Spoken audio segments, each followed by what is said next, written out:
my all-time favorite vegetarian recipe for you. I know Wow. you're thinking like, what, all time?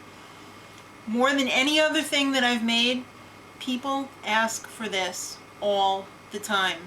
In fact, I just got off the phone with my mom and she was like, you know, you should bring that more often. What? Alright, so what it is, you're probably like, well, you've already seen it in the title because you clicked on it. It's Veggie Patties. And the great thing about this recipe is it is very, very adaptable, except if you're vegan. I don't think it would turn out too well without the eggs and the cheese. But you can make it gluten-free if you want to be gluten-free, but it's basically vegetarian. So what you're going to need is some eggs, some cheese, veggies, of course, some breadcrumbs, and you're also going to need some olive oil. Now, this is very adaptable. The eggs aren't going to change. The cheese, you can use any kind of cheese you want. You're going to want an 8-ounce block. You can use different veggies. I find the best veggie patties are made with this magical combination of carrots, broccoli, and cauliflower. However, in the past, I have made all broccoli and I've made all cauliflower. Haven't tried any other veggies. I'm sure you could probably stick some mushrooms in there too if you wanted. I wouldn't recommend asparagus because I think it would be kind of shreddy, but this combination, and here I have a 3-pound bag. I'm probably not going to use all this. I'm probably going to only use about like that much. Just because my KitchenAid bowl is the smallest one they make. If I had the big 5.5 quart one, I'd make that whole bag. And you're going to need about 2 to 3 cups of seasoned breadcrumbs. And the great news about this is you can use plain and add your own salt and seasonings if you're on a low sodium diet. So that's also very adaptable. So the first thing that we're going to do is we're going to steam our veggies in the microwave. You could also boil them on top of the stove. I just don't like to find crunchy veggies in my veggie patties, and the only way I find that they get completely cooked is to pre-cook them a little bit. They don't have to be completely cooked, just take the bite off of them. Alright, so the way that I steam my veggies is I put them on a dinner plate and I put them in the microwave for about 6 minutes. My microwave is fairly powerful. I think it's over 1,000 watts. So you might have to put it less or more time depending on your microwave. I also like to steam my veggies separately. The broccoli and the cauliflower take about the same amount of time to cook, so I do those together. But the carrots usually take a little bit longer, and nobody likes crunchy carrots in their veggie patties, so do the carrots separately, otherwise you might have an accident. 5, 4, 3, 2, 1. It's Yay!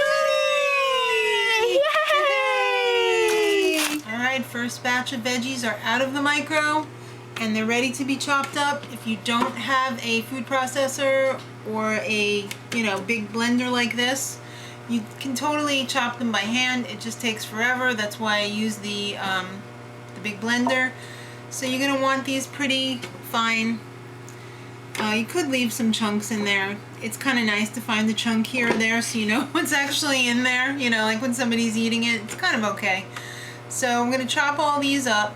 And as soon as I finish chopping up the veggies, let it cool off for a little bit, and then you can chop up the cheese, or you could just use a bag of, the grated cheese.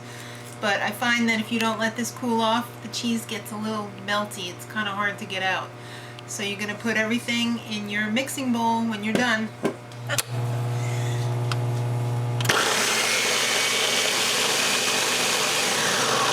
Alright, so these are chopped up. This is what you want it to look like.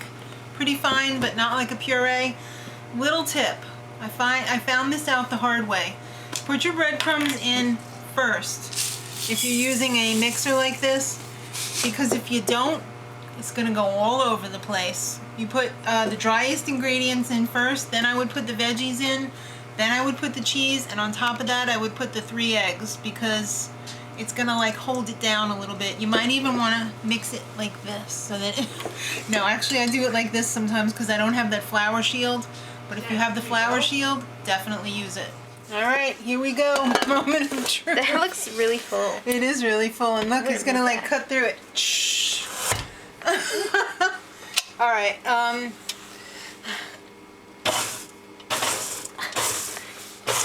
Ooh, all the layers.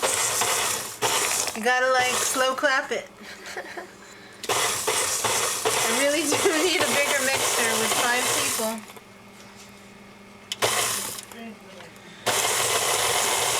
Alright, it's like it's all coming together.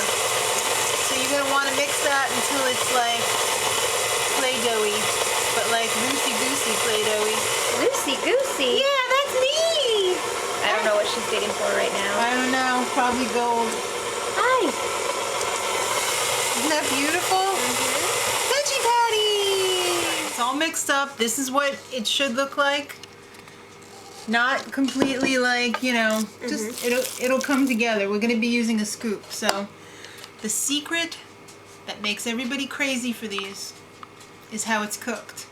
I do it on cookie sheets in the oven instead of frying it on top of the stove, so that it's fried in the oven, but it's not greasy. It's not soaking up all that oil. And what I do is I put 1.5 tablespoons to 2 tablespoons on each of these pizza pan cookie sheets, and I just make sure that it's all covered, but it's still like, it's not like, don't use spray unless you're like seriously avoiding fats. But when it's just like, you know, you could see that there's still some still on there, that's the right amount. It's just enough to make it super crispy, but not unhealthy enough to be like soaking with the oil. So once I get that all covered, and it feels so good on your hands too. It's excellent. You don't have to worry about moisturizer because it's all natural. So I just use, I guess this is a 1/4 cup scoop, I'm not sure, 1/3 cup scoop. And I just scoop them out on there like that. And then when I get them all scooped out, the great part is you still have the oil on your hands. So you just take it and you press it into the size patty that you want. And it's so perfect because it's just like the size of a hamburger patty. So if you wanted to serve this for dinner or lunch on a bun, it would be perfect because it's just the right size.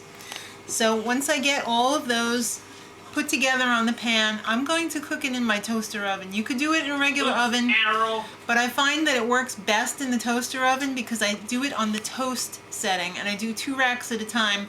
I flip it over halfway in between. Probably takes about 25 to 30 minutes on the toast setting, and if you don't have the toast setting, I would cook it at 400 degrees, flip it over halfway, 25 to 30 minutes. All right, the patties are out of the oven. I got my best taste tester here, Maddie, next to my husband, of course. Why don't you try that one in the middle? This is what they look like. I left these out. I left them in the oven for about 35 minutes. If you like them a little bit crispier, leave them in a little bit longer, but be careful because they burn quickly once they get past the point of cooked. No return? Yeah. Perfect. All right, so there you have it. The best tasting veggie patties you'll ever have. Let's eat. Yeah. And until next time, much love.